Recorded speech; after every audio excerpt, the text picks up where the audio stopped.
Olá, meus amigos e minhas amigas. Quando digo que o que estamos vendo dia a dia nesse conflito mundial é sério e não está sendo tratado com a devida importância pelos principais players mundiais, eu acho que eu não estou enganado. Então, de acordo com a Força Aérea Ucraniana, a Rússia lançou um míssil balístico intercontinental, um ICBM, contra a cidade de Dnipro, na Ucrânia. Para quem não sabe, esses mísseis foram projetados para transportar ogivas nucleares a grandes distâncias. Mas, nesse caso, ao que parece, não há evidência de que o míssil estivesse armado com uma carga nuclear. O míssil teria sido disparado da região russa de Astrakhan, que fica localizada a mais de 700 quilômetros de Dnipro. A Força Aérea Ucraniana, ao menos por enquanto, não especificou o tipo exato de ogiva transportada ou mesmo qual foi o modelo de míssil utilizado, mas indicou que os dados de velocidade e altitude correspondem ao ICBM. Gente, se isso for verdade, vocês acabaram de assistir ao primeiro uso militar na história de um míssil balístico intercontinental em uma guerra. Mas por que a Rússia utilizaria uma arma tão poderosa? Bom, especialistas acreditam que isso pode ter sido mais um movimento estratégico e simbólico do que uma necessidade militar. Afinal, esses mísseis são muito caros, extremamente precisos e, historicamente, fazem parte de uma estratégia de dissuasão nuclear e não de ataques convencionais. O governador regional, Serhii Isaac, informou que o ataque atingiu uma instalação industrial, provocou incêndios e deixou 2 feridos. Além do ICBM, a Rússia utilizou outros tipos de mísseis no ataque, um Kinzhal hipersônico e 7 mísseis de cruzeiro KH-101. A Força Aérea Ucraniana afirmou que derrubou 6 desses mísseis. Embora não haja ainda uma identificação oficial, fontes sugerem que pode ter sido o RS-26 Rubez, um modelo que foi testado pela primeira vez em 2012. Só para vocês terem uma ideia, esse míssil tem cerca de 12 metros de comprimento, pesa 36 toneladas e pode carregar até 800 quilos de carga, incluindo aí, é claro, ogivas nucleares. Ele é classificado como um ICBM nos tratados de redução de armas entre Rússia e Estados Unidos, mas, dependendo da carga, também pode ser utilizado como um míssil de alcance intermediário. Até o momento, as reações internacionais foram bem discretas. A OTAN, por exemplo, não emitiu nenhuma declaração oficial até agora. Da mesma forma, o Comando Europeu dos Estados Unidos, quando foi questionado, informou que não tinha detalhes sobre o uso do ICBM e mandou perguntar para o Departamento de Defesa dos Estados Unidos. Bom, se olharmos a cronologia de tudo, parece um efeito dominó cadenciado, né? No entanto, nos últimos dias, os intervalos têm ficado mais curtos. Ataque massivo russo na Ucrânia durante o final de semana. Biden autoriza o uso dos ataques MS. A Ucrânia faz ataque à Rússia com um míssil de longo alcance. Logo em seguida, a Europa também autoriza e Zelensky não perde tempo disparando os Storm Shadow, conforme falamos no vídeo de ontem. Em resposta, a Rússia usa pela primeira vez na história um ICBM para atingir um território inimigo. Bom, gente, por enquanto, Moscou ainda não confirmou oficialmente o uso desse míssil balístico intercontinental. Quando questionado, Dmitry Peskov, que é o porta-voz do Kremlin, disse apenas que essas perguntas deveriam ser direcionadas ao exército russo. Maria Zakharova, que é porta-voz do Ministério das Relações Exteriores, também evitou dar declarações. Inclusive, quando ela estava dando um briefing para a imprensa, ela foi interrompida por uma chamada telefônica. E nessa chamada ela teria sido informada que eles não estavam comentando sobre o tal do ICBM. Veja aí que Biden, que está nos últimos meses de seu mandato, liberou os de mísseis americanos pela Ucrânia, contribuindo para essa escalada, uma vez que acabou dando a Kiev maior capacidade de atingir alvos dentro do território russo. A questão é que Trump, ao voltar à presidência dos Estados Unidos, prometeu acabar com o conflito, mas sem detalhar como faria isso. Agora, tanto Rússia quanto Ucrânia querem ampliar suas vantagens territoriais antes da chegada de Trump à presidência. No entanto, gente, há um complicador. Uma escalada pode ser prejudicial aos interesses russos, uma vez que se o confronto envolver um ataque direto ao interesse dos Estados Unidos que seja bem relevante, Trump pode ser obrigado a agir contra Putin.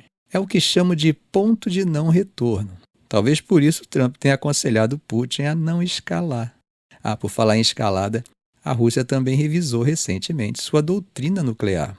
Putin anunciou que o país reduziria o limite para considerar o uso de armas nucleares em resposta a ataques convencionais de grande escala.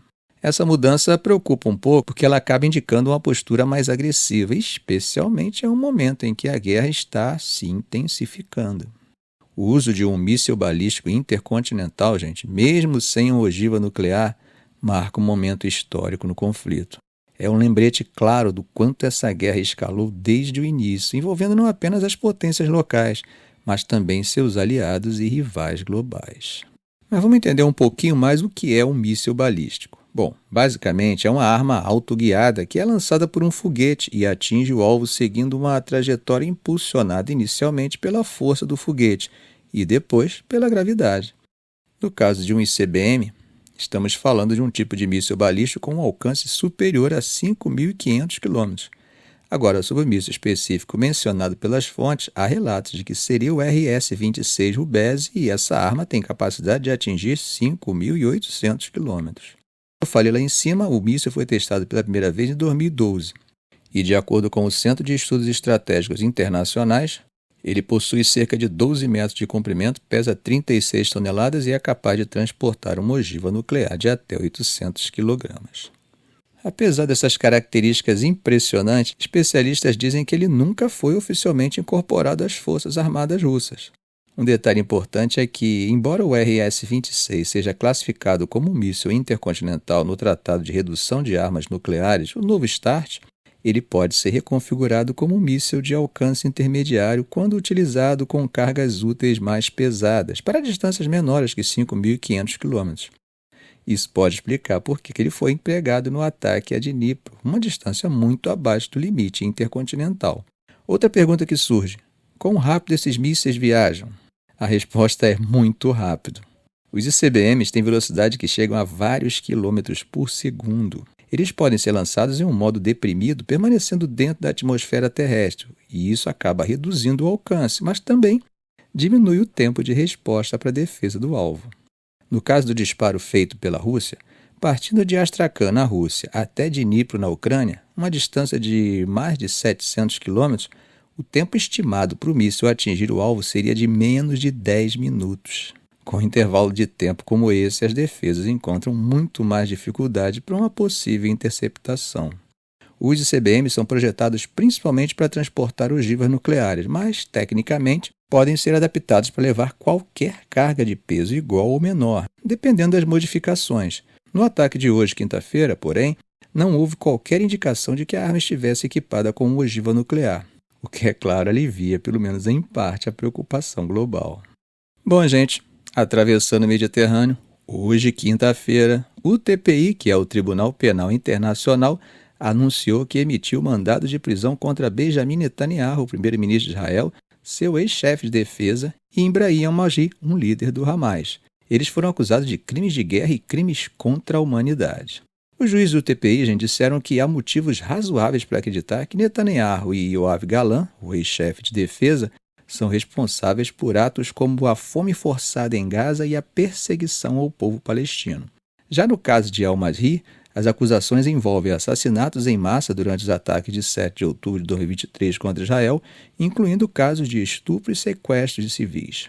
A acusação contra al-Maghi menciona que o TPI continuará investigando mesmo com relatos de que ele teria morrido em um ataque aéreo israelense. Israel afirma que al-Maghi, conhecido também como Mohammed Deif, foi morto, mas o Hamas ainda não confirmou nem negou essa informação.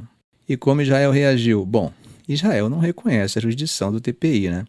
É bom aqui até esclarecer para vocês. Se Israel não é parte, então como o TPI tem jurisdição para julgar o crime? É que o território palestino está sob a jurisdição do tribunal e o crime teria sido perpetrado exatamente lá. Bom, até agora não houve um comentário direto de Netanyahu ou Galan, mas antigos líderes israelenses já se pronunciaram. Por exemplo, o ex-primeiro-ministro Naftali Bennett disse que a decisão do TPI é uma mancha de vergonha para o tribunal, enquanto Yair Lapid, líder da oposição, afirmou que essa decisão é um prêmio para o T... Além disso, Itamar Ben-Gvir, ministro da Segurança Nacional de Israel, fez declarações que contrariam frontalmente o direito internacional. Ele chamou o TPI de anti-mita do começo ao fim e sugeriu que a resposta de Israel deveria ser a anexação completa da Cisjordânia, referida por ele como Judéia e Samaria.